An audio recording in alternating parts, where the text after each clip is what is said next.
se sentar.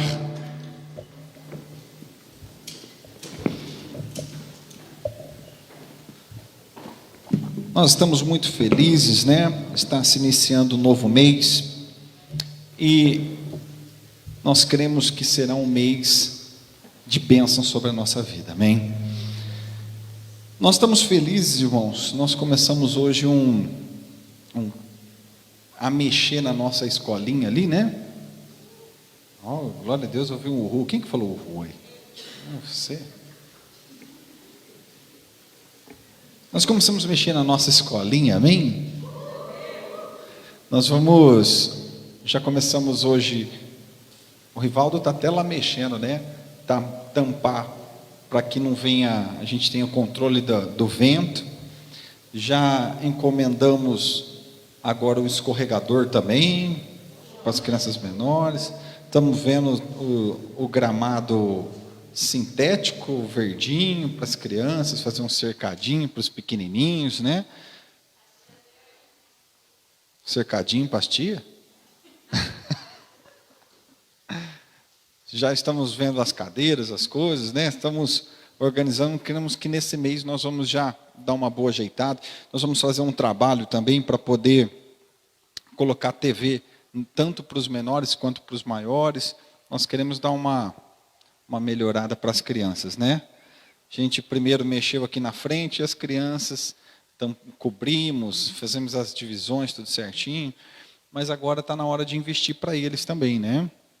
Nós estamos também vendo a possibilidade nesse mês estamos fazendo a cotação, né? Vamos ver quanto que vai ficar, né? Cotei hoje microfone para bateria, fechar a bateria aqui.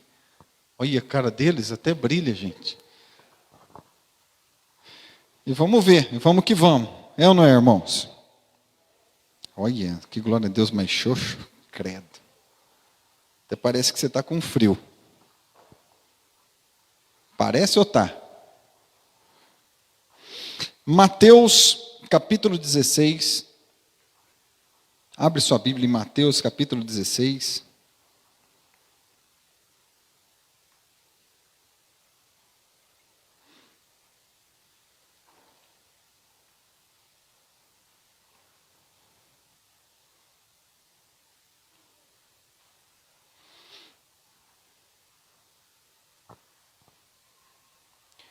Mateus 16, versículo 18 diz assim: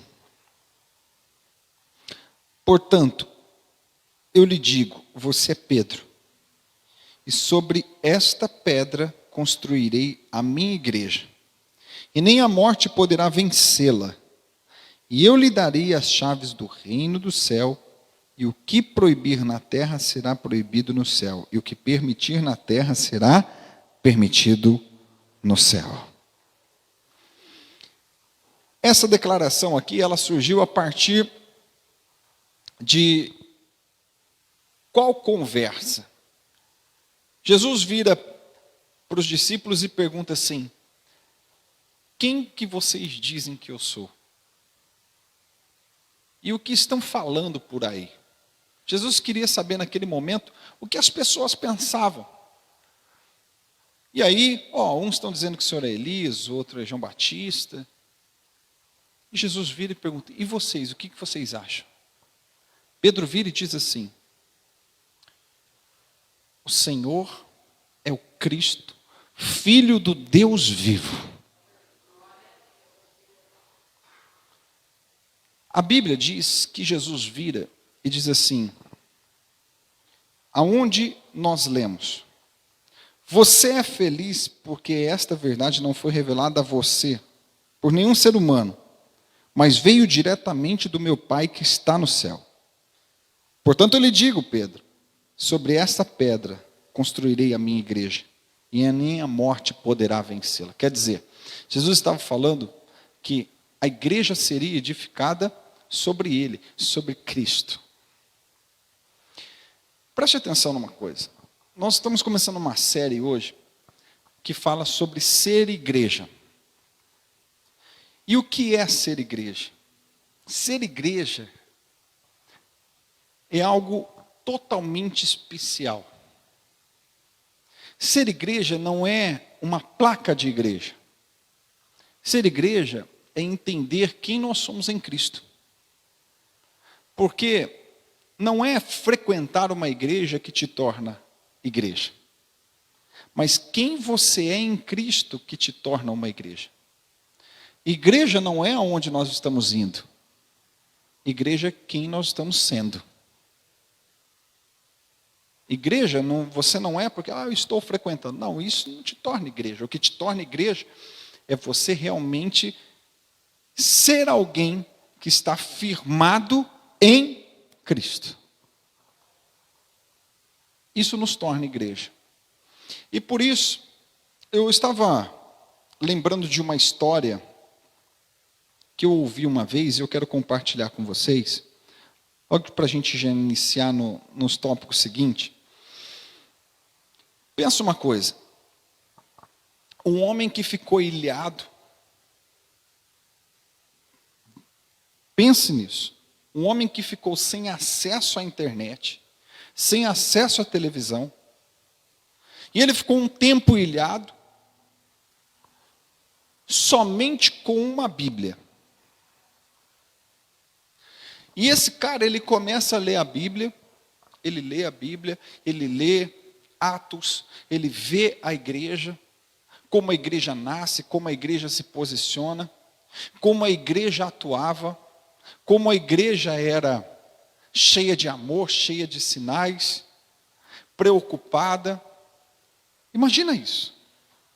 De repente, esse homem, ele pega, sai dessa ilha e vem para Matão e entra dentro da Viver. Será que ele vai se assustar ou será que ele vai falar? É isso aqui. Por quê? Qual é a comparação da igreja de Atos para a igreja que nós temos sido nesses dias? Essa comparação ela não pode ser absurda. Porque a Bíblia é um modelo para nós. A Bíblia é um modelo para ser seguido. Eu não creio que o que Deus fez lá no passado parou lá no passado. Cessou ali, acabou. Uma vez uma pessoa, ela me questionou e falou assim: pastor, será que Deus ainda faz tudo o que Ele já fez? E eu disse para essa pessoa da seguinte forma: eu creio que Deus é o mesmo. O que muda é o nível de busca e de entrega. Porque Deus não mudou. Hebreus 13 diz assim que Ele é o mesmo ontem, hoje e será eternamente. Posso ouvir um glória a Deus de quem está vivo aí? Ele é o mesmo ontem, hoje e será eternamente. O que muda é o nosso grau de busca. Se nós olharmos na Bíblia, por exemplo, imagina aquele homem lendo, por pregar Jesus, por falar de Jesus, ele é preso, condenado à morte. Na hora que ele tem a oportunidade de ser livre, o que ele volta a fazer? Volta a pregar. Agora pare e pensa. Irmãos, pare e pensa, presta atenção. Olha a luta de cada um deles que viveram na igreja primitiva. Eles tinham mais motivo que nós para parar, mas não pararam. E olha quantos motivos bobos a gente fica preocupado em parar. Presta atenção, se você não leu a Bíblia, leia ela. Eu acho que o mínimo que vai acontecer conosco é vergonha. A gente vai ter vergonha. Por quantos motivos bobos a gente desanima, a gente entristece e a gente é instável. Enquanto a luta deles era sobreviver e continuar pregando a Cristo, a igreja de hoje, a luta da igreja de hoje, é conseguir sair do frio para vir para a igreja. A luta da igreja de hoje é porque o irmão não olhou na cara daquele e não virou para aquele, não cumprimentou, ou por causa de coisas bobas. Preste atenção. Será que aquele homem ilhado, se entrasse dentro da igreja, ele iria se assustar com o nível de comprometimento e de realidade? Eu não estou aqui afirmando, mas eu estou perguntando. Porque nós fazemos análise baseado conforme nós pensamos. Você entendeu que muitas vezes o que falta para nós é entender que tipo de igreja nós estamos sendo. Qual é o tipo de igreja que nós estamos? Às vezes a gente, irmãos, nós perdemos parâmetro de igreja porque nós não temos muito a referência bíblica. Nós lemos muito pouco, nós conhecemos tão pouco, que às vezes o que conhecemos de igreja é um conhecimento tão raso que não nos permite aprofundar em Deus e viver coisas extraordinárias. Por exemplo, às vezes, né, nós, na reunião de voluntário geral, não ouvi ninguém falando, hein? Mas estou aqui eu conjecturando, pensando. Vamos, a partir do dia 5, começar o jejum Daniel. Matar carne. 21 dias, comer só do que vem da terra. Tirar o que nós gostamos. Você gosta de futebol, então você vai ficar 21 dias sem assistir futebol. Você gosta de ser porcariado, você vai tirar isso aí. Você sabe o que muitas vezes... Ai, eu vou ficar sem comer 21 dias. Ai, isso é muito para mim. Ai, eu não vou assistir televisão 21 dias. Ai, meu Deus. Agora você entende o porquê que Deus não opera como Ele operava no passado. Você está entendendo o nível de luta e o nível de comparação? Nós não damos conta de ficar... Eu falo assim, é o dia do meu time que joga, eu gosto dele. Eu não vou assistir. Em consagração a Deus. Eu vou pegar uma Bíblia e vou ler no horário do jogo. Você está entendendo o nível de ser igreja como é diferente? Às vezes nós, hoje em dia, queremos viver coisas extraordinárias, mas não queremos pagar preço para viver algo extraordinário. Tem muita coisinha que nos domina e nos impede. Então, pare e pensa. Será que uma pessoa que só conheceu a Bíblia, imagina se o apóstolo Paulo pudesse ter uma chance de voltar no século 21 e vir conhecer e dar uma volta na igreja, o que ele acharia? Na hora que ele olhasse para nós assim, reclamando apenas de ficar uns dias sem comer. Qual que seria o pensamento? Qual que seria a conversa? Quem está entendendo a profundidade do que eu estou falando aqui? Você entende? Que às vezes o que falta para nós, para essa igreja, para viver algo diferente, é essa renúncia. Irmãos, se nós não somos capazes de conseguir ter uma constância de frequentar um culto de quinta e domingo, e queremos ver Deus movendo, olha só... Irmãos, eu vou dizer a verdade para vocês. Às vezes nós estamos muito aquém do que deveríamos estar. Infelizmente essa é a verdade, mas Deus separou esses dias para nos despertar, para trazer a essência do que é ser igreja. Deus quer despertar em mim e você a igreja primitiva, entendeu? A realidade daquilo que eles viveram. Nós fizemos há uns meses atrás, estamos ainda produzindo, porque é muito difícil editar, fazer as coisas. Mas fizemos uma série de gravação sobre Atos dos Apóstolos. E eu pude estudar a fundo. E está gravado, e eu estudando, e pesquisando, e fazendo as gravações. Irmãos, às vezes eu me constrangia ao ler. Eu me sentia constrangido de saber que nós podemos ir muito mais além do que estamos fazendo. Olha só que coisa interessante. Vamos lá. O que é ser igreja? Primeira coisa, diga comigo, família. Diga comigo, ser igreja é ser família. Efésios 2,19 diz assim: assim que já não sois estrangeiros e nem forasteiros, mas concidadão dos santos e da família de Deus. Então, ser igreja é ser família. Estava ouvindo o Francis Chan falando sobre um caso que aconteceu na igreja dele. Se eu não me engano, eu já contei essa história aqui um tempo atrás. Francis Chan estava falando que a igreja dele se tornou muito grande, né, muito numerosa, uma das maiores igrejas dos Estados Unidos. E ele diz assim, que um dia se converteu na igreja dele, ou começou a ir na igreja dele, um dos caras mais assim, influentes de uma gangue.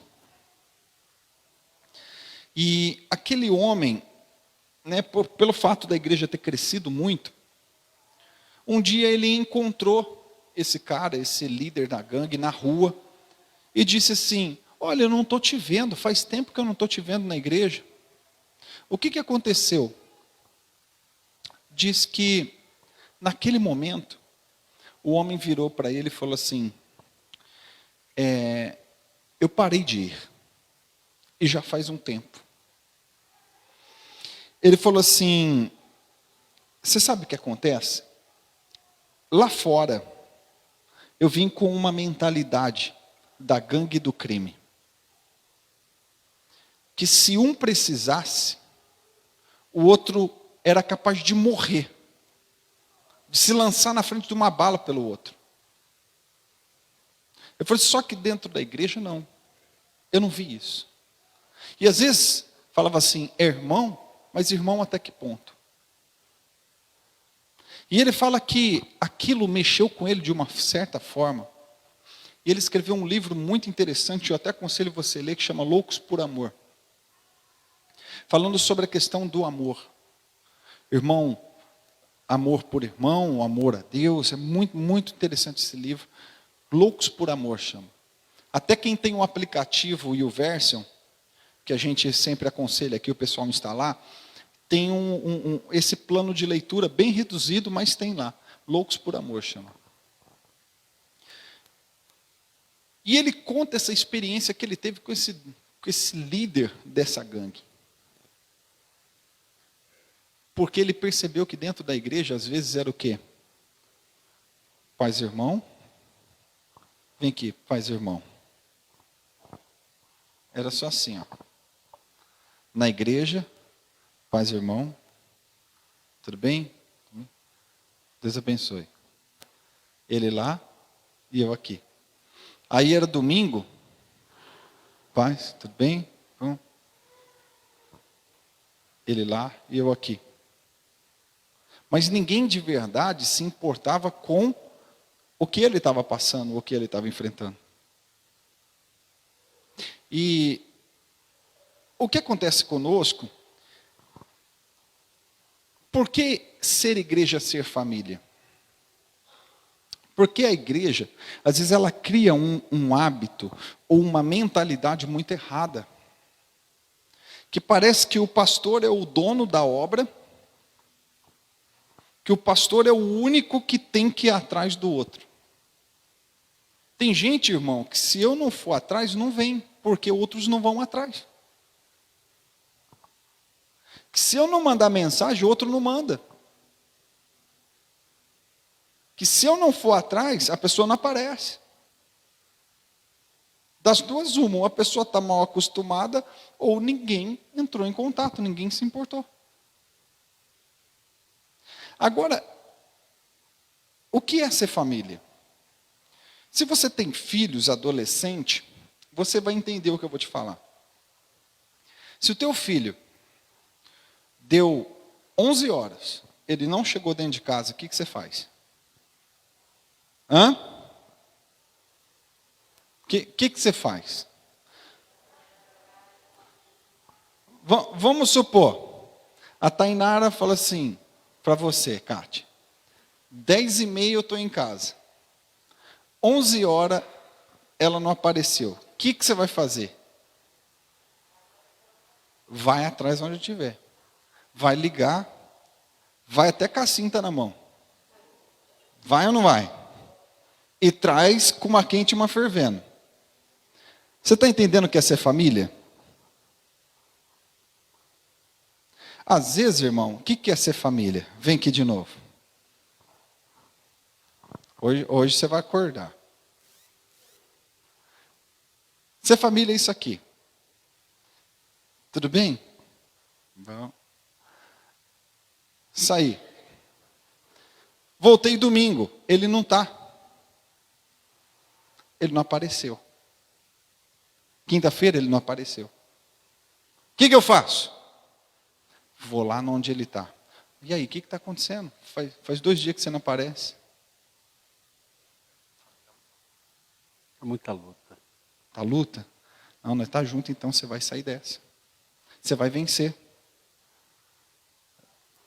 E vou fazer o quê? Vou levar ele junto. Vamos junto. Você não vai parar, não. Certo? Vamos supor que eu trouxe ele junto e ele parou. O que eu tenho que fazer? É família. Eu vou arrancar uma cinta ungida. Vou pegar a palavra. Você não quer ir? Ó, desperta tu que dormes. Está na hora. Você entendeu? Sabe o que eu estou falando? É bíblico. Corrigi-vos uns aos outros. Correção é falar a verdade. Não é passar a mão na cabeça. Você sabe que às vezes a gente quer ficar muito assim para o outro. Ai, tá certo. Fala assim, fui injustiçado, fala. Fui injustiçado. Ah, você está certo. Certo é. Vamos sair dessa igreja? Vamos, então vamos. Vamos porque te injustiçou. Não. Quando é família e está errado, é 10h30 para estar em casa, não está? Pegou a cinta e foi buscar. É a mesma coisa. Você está errado. Para de mimimi. Você precisa crescer. Irmãos, eu oro a Deus para levantar uma turma assim nessa igreja. Eu oro a Deus. Outro dia eu falei na mesa, falei assim, ó, eu preciso de gente que me ajuda a puxar a cinta e dar no lombo do povo. Vai criar uma geração madura. Você sabe o que acontece? Às vezes a gente fica assim muito...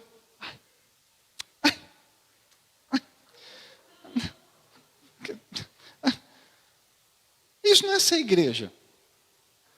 Você entendeu?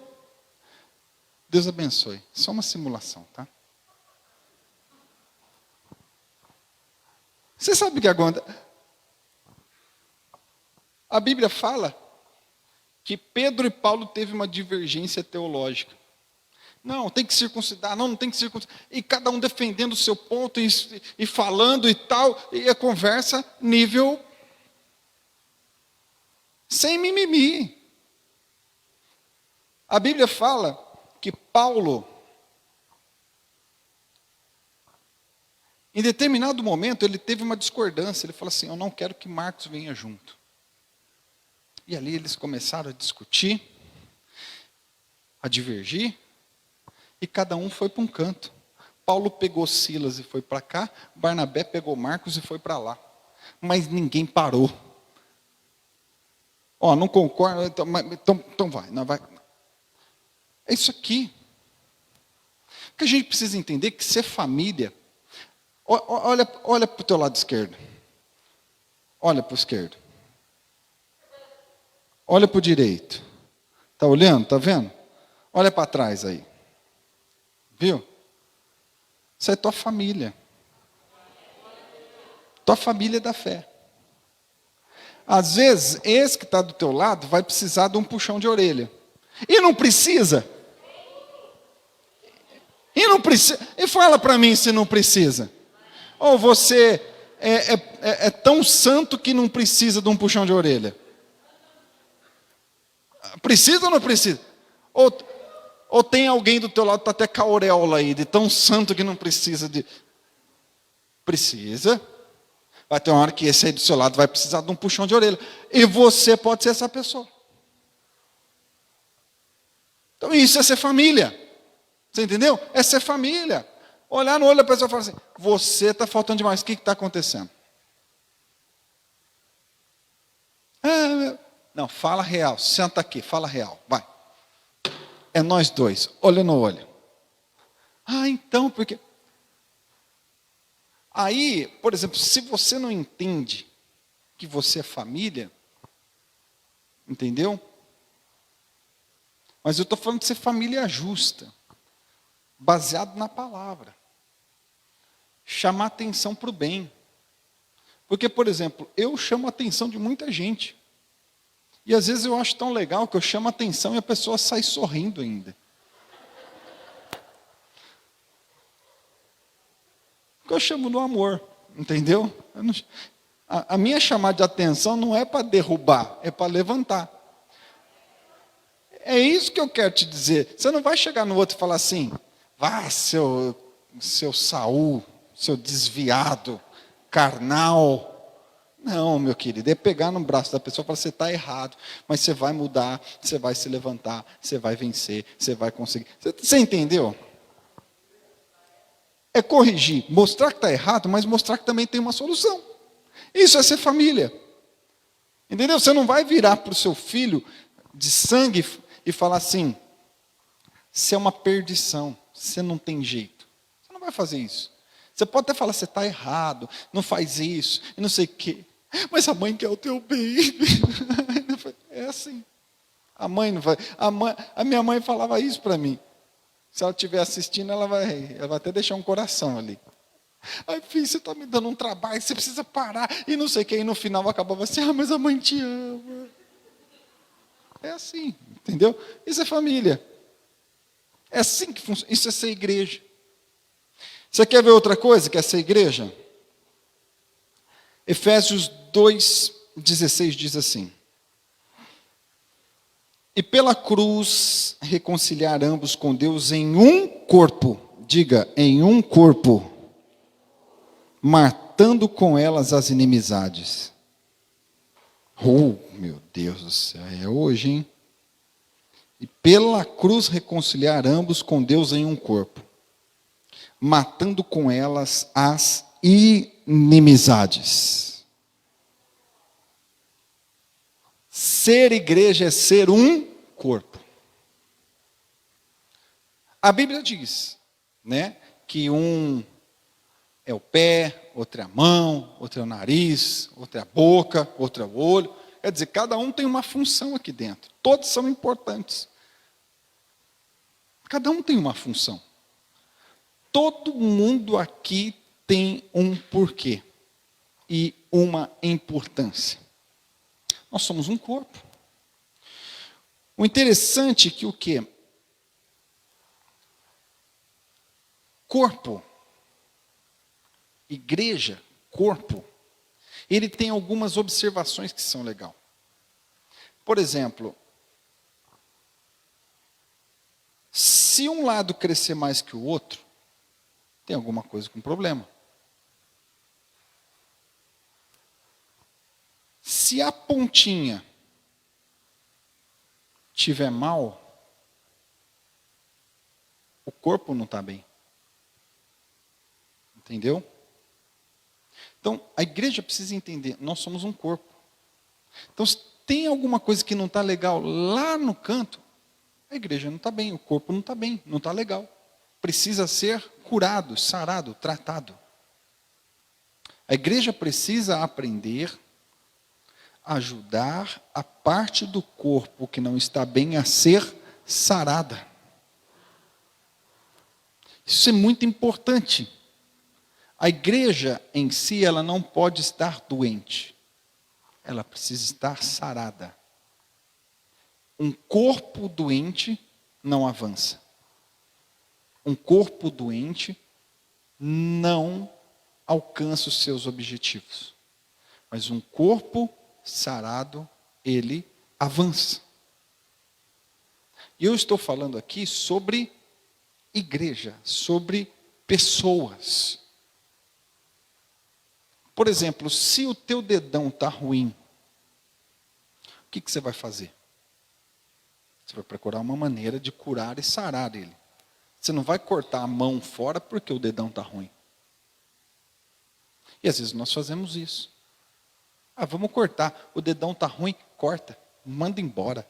Não vira mais. Não presta. E na hora que nós percebemos, nós estamos sem o dedão, sem o dedinho da outra mão, sem uma perna, sem uma canela, porque foi ficando doente, a gente foi cortando. Foi ficando doente, a gente foi arrancando. Nós precisamos ser igreja que sara, igreja que levanta, igreja que percebeu que o outro está mal, coloca aquele de pé. Precisa ser igreja. Outra curiosidade sobre ser corpo. Corpo é o seguinte: se ficar parado, atrofia. Estava vendo uma reportagem esses dias sobre o Covid, quem fica muito tempo entubado, que vai meses para poder recuperar. Por quê? A pessoa ela fica parada de um jeito que quando ela volta, o seu organismo ele precisa de uma fisioterapia, ele precisa de se exercitar para voltar ao normal. Uma vez eu vi uma pessoa que quebrou uma perna e ficou imobilizado, acho que uns 60 dias a perna. Na hora que arrancou o gesso, eu até estranhei de ver, porque eu nunca tinha visto. A perna ela ficou tão diferente, tão flácida, tão mole. Ela perde essa firmeza, né, da panturrilha. É muito estranho. Porque o corpo ele é feito para estar em movimento. Eu vou dizer a mesma coisa para você. Você dentro da igreja parado, você atrofia. Você tem que estar em movimento. Pastor, eu vou dar um tempo. Irmãos, às vezes parar vai fazer você atrofiar. Corpo é para estar em constante movimento. Constante movimento. Quer dizer, você não está nessa área, ajude em outra. Você pode de alguma forma ajudar lá, ajude lá. Esteja em movimento. Corpo foi feito para estar em movimento sempre. Movimento de oração, movimento de jejum, movimento de servir, movimento de trabalho, fazendo algo. Corpo é para se movimentar. E por último, a Bíblia dá em Efésios 2, 20 ao 22,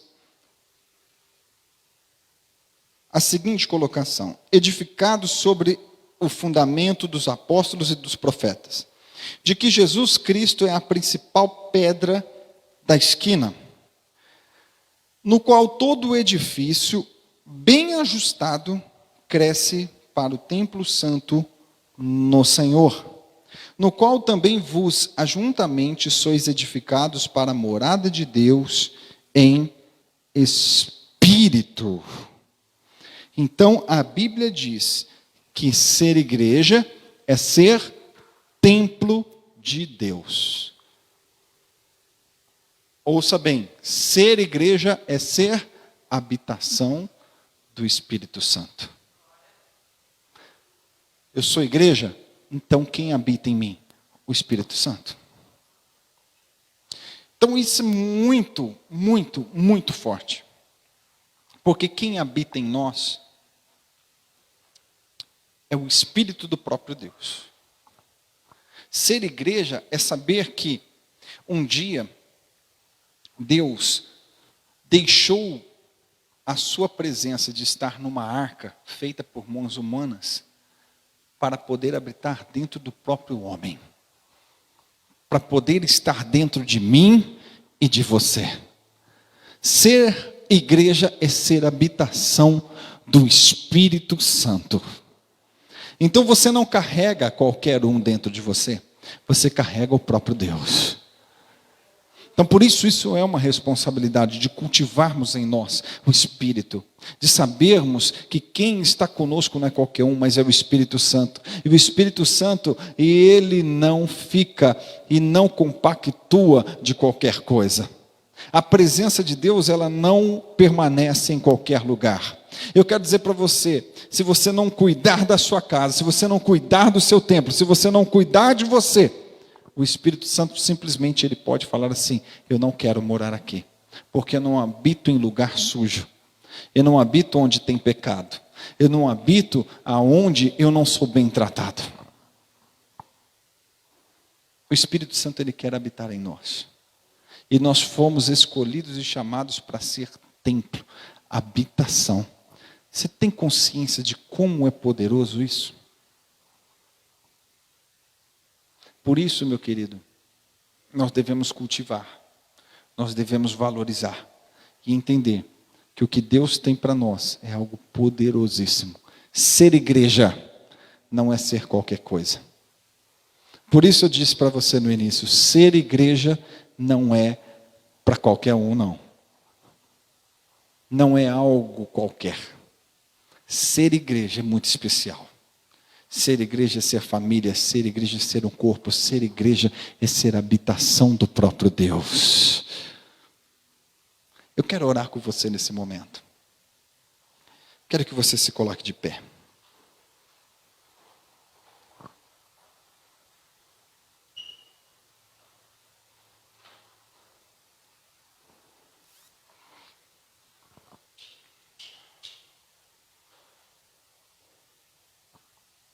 Quero que você coloque a sua mão sobre o seu coração e nós vamos orar.